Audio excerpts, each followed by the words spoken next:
When writing an equation in standard form, the equation looks like this: ax plus by plus c equals 0. The value a is just a number in front of the x, but it has to be positive, and it also cannot be a fraction, so it's a whole number. B must be a whole number as well, not a fraction, and c must be a whole number, not a fraction. So below we have some examples of equations that we're being asked to write into standard form. So when we look here, we've got a number in front of x and the number in front of y, and then just a number, so ax plus by plus c equals 0. But the problem with this one, and the reason why it's not in standard form, is because the first coefficient is a negative value. So we have to have the first coefficient, a, be a positive value. To make -6 become positive, we could multiply by -1, and that would change this to 6x plus 8y, because we have to multiply it by -1, and then multiply -3 by -1. So everything on the left-hand side is multiplied by -1. But if we multiply the left-hand side of the equation by -1, we have to multiply the right-hand side of the equation by -1 as well to keep it balanced. So when we multiply 0 by -1, we just get 0. And that leaves our equation in standard form. The coefficients are all integers here. None of them are fractions.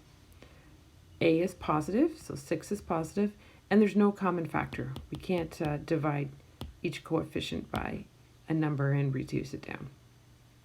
All right, for the next example, we've got 5x plus 15y minus 30 equals 0. Here we have a as a positive value. A, B, and C, none of them are fractions, they're all integers, but the problem here is that there is a common factor. We could divide each term by 5, so we want to reduce this down. 5x divided by 5 is x, 15y divided by 5 is 3y, and -30 divided by 5 is -6. Now if we divide everything here by -5, we also have to divide the right-hand side by -5. By 5, but 0 divided by 5 is just 0, and so that is our equation written in standard form.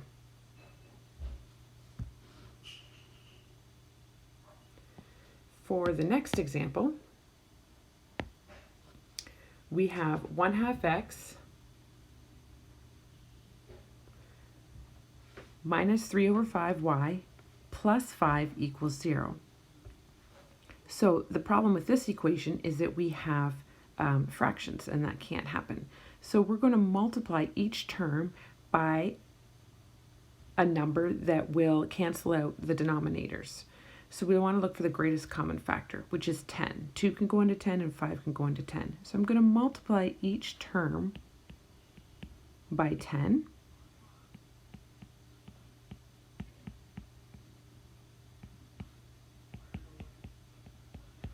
And if I multiply each term on this side by 10, on the left side, I have to multiply the right-hand side by 10 as well. So 10 times 1 divided by 2 would give me 5, or 10 divided by 2 is 5. 10 times 3 divided by 5 would give me 6.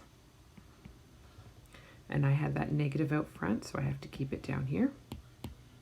It's really -10 times 3 divided by 5 is -6. And then 10 times 5 will give me 50. And 10 times 0 is 0. So I have this equation now written in standard form. 5x minus 6y plus 50. Now below here it says graph the following equations using both x and y intercepts. So we have this equation, 7x plus 2y equals 14. If we want to find the x-intercept, we know that happens when y equals 0. So for the x-intercept, y equals 0. All right, so let's replace y with 0 and find out what x would be to make that, to find that value. So Instead of y, we'll write 0. 7x plus 2 times 0 is 0 equals 14. So 7x equals 14. Divide each side by 7 to get x by itself. We get x equals 2. So when x is 2, y is 0. Now if we want to find the y-intercept, x is 0. So we'll take that equation again, but this time we'll replace x with a 0. 7 times 0 is 0. So 0 plus 2y equals 14. Divide each side by 2 to get y all by itself, and you get y equals 7. So when x is 0, y is 7. So now we can take those points and put them on our grid. We'll start with the value of x being 2 and y being 0. So when x is 2, count over 2 and up none. We've got that point right there. And then when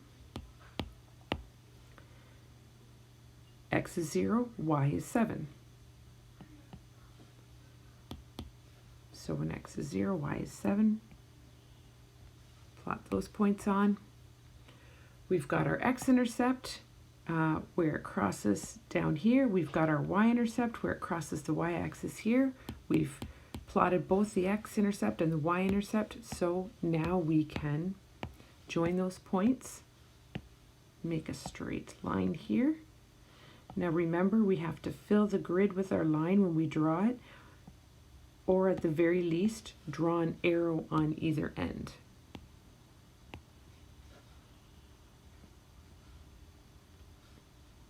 To show that the line continues on for infinity.